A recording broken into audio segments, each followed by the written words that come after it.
dancing on falling land, cryo-cultural infrastructures on thawing permafrost.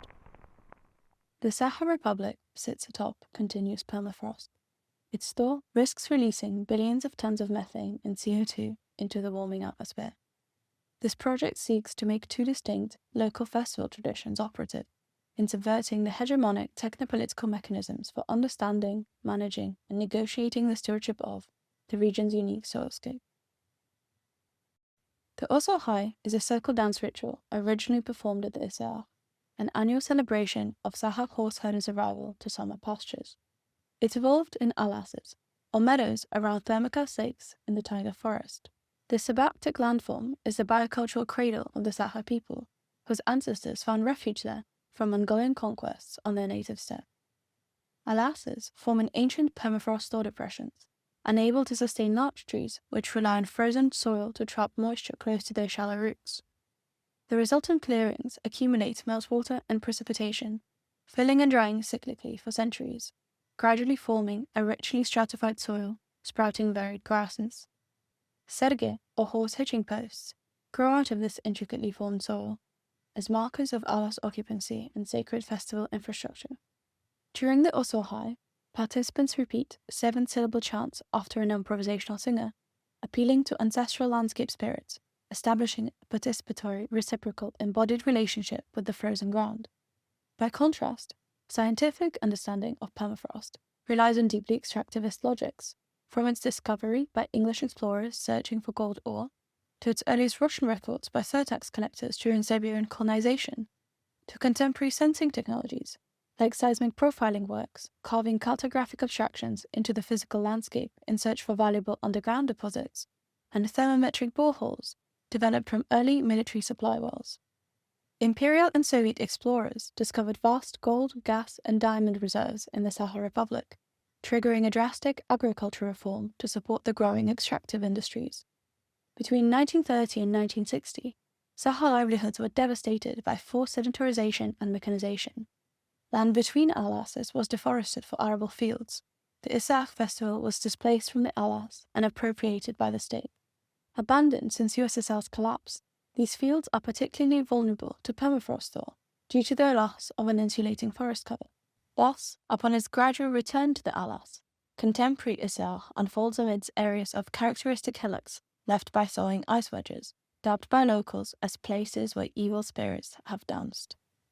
During the state appropriation of the Isar, the Sakha expressed dissent through Osohai appeals. My first proposal draws on this subversive potential to introduce new syncretic festival infrastructures engaging directly with the thawing soilscape. Building on current initiatives to establish a statewide permafrost monitoring system, I propose a network of Sergei sensors deployed across existing intersections of seismic profiling grid lines where their last met is. These artifacts would hybridize Sakha horse hitching posts with permafrost temperature monitoring boreholes and methane emission sensors, becoming interfaces with the permafrost data commons, giving rural Sakha access to live permafrost degradation data, while simultaneously enabling analog recording of pastoralist climate observations previously excluded from scientific research.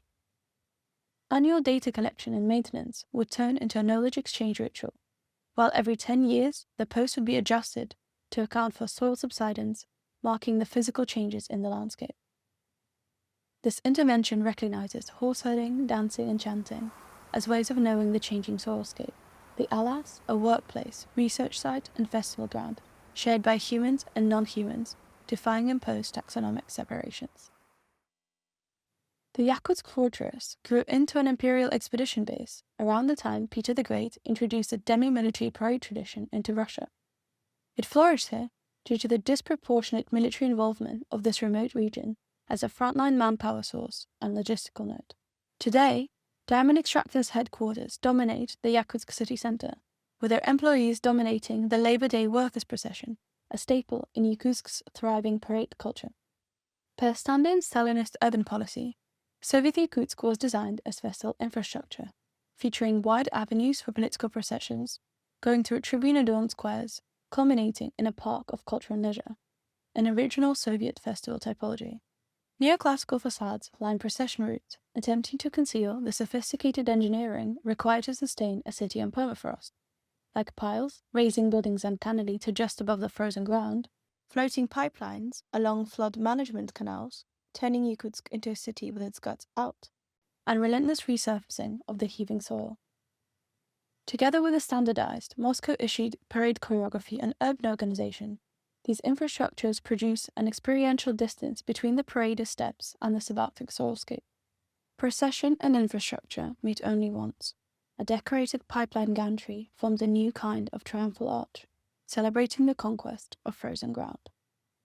However, as permafrost thaws, meltwater floods the city, while its sandy, alluvial soil loses capacity to bear heavy loads.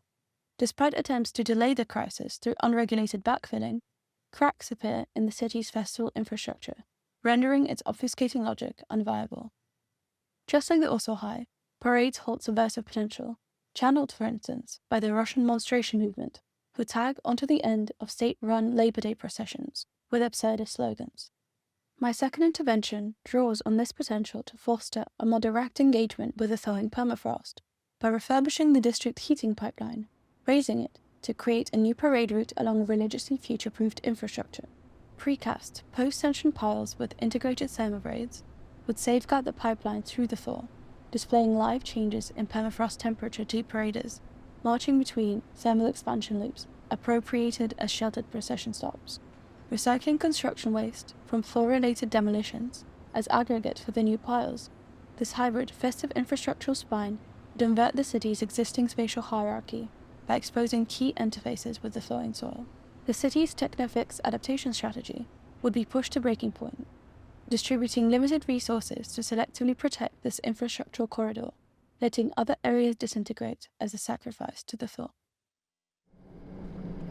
Вот эти таяния в последнее время очень сильно наблюдаются. Говорят, в этом году еще сильнее будет таяние из-за того, что зима была теплой. Очень много воды, озера увеличиваются, сенокосные угодья под воду уходят. State intervention, globalization, and climate change dispossess the Sahel of pastoralist practices through which tacit knowledge of and intricate bonds to the permafrost landscape are developed. The resultant crisis of meaning sparks new festival practices, increasingly appropriating Yakutsk's parade infrastructure. Recently, a group of women on Orджоникидзе Square encircled policemen in an Also High, calling for the return of their sons from Ukrainian front lines. However, in isolation from its biocultural context, Also High's mobilizing potential is easily redirected, its state-run form now wielded to promote military campaigns. Thus, the final intervention aims to reconnect Yakutsk's festival with the thawing ground on which they are performed. It subverts two existing proposals: the federally funded refurbishment of Lenin Square into a symbolic alas, with oversized sergei and performance stage, and a plan to extend the city's parade axis into the floodplain, serving proposed reclamation developments designed to reduce flood risk, currently managed by military means. My proposal draws on the floodplain's existing value as functioning hayfield, pasture, and public space on a verdant riverine meadow, fertilized by nutrient-rich floodwater, by extending the parade axis into it without land reclamation towards a new, semi-hardscaped square, inviting the Also High as parade culmination and otherwise.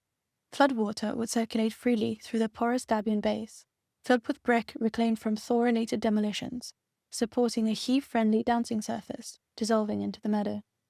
The Labor Day parade on May 1st would unfold on a dry, frozen landscape, followed by ice drift and a short flood, before Issaach is celebrated on a luscious green meadow in mid-June.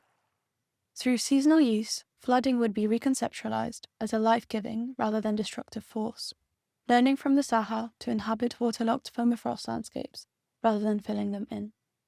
Together, the three proposed interventions channel radical uncertainty about global warming and permafrost thaw into a productive ambiguity between festival and protest, engaging in the loss of one world while singing another into existence.